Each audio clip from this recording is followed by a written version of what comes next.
ħaddim ta' 34 sena residenti ħal-qormi tilef ħajtu traġikament meta ntlaqat minn forklifter illi kienet juża u stess każ li seħħ f'maħżen fil-limiti ta' Burmarrat.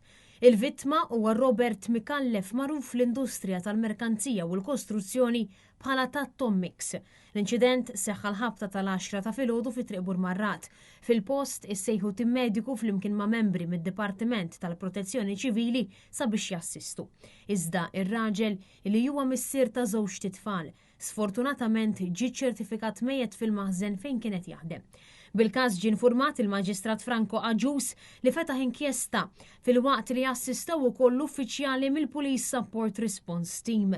Il-maħżen fejn seħħ il-każ huwa ta' kumpanija privata u l-mewt ta' dan il-ħaddiem ħallit niket kbir fost il-komunità qormija fejn huwa kien attiv ferm, kemm fil-festa u anke fl-għaqdiet volontarji fejn Robert Mikallef kien involut, speċjalment bil-ħidma tiegħu għal-festa ta' San Bastian. Intant l-investigazzjonijiet min-naħa tal-Pulizija dwar dan il-każ għadhom għaddejjin flimkien mal-awtorità għas-saħħa u s-sigurtà fuq il-post tax-xogħol.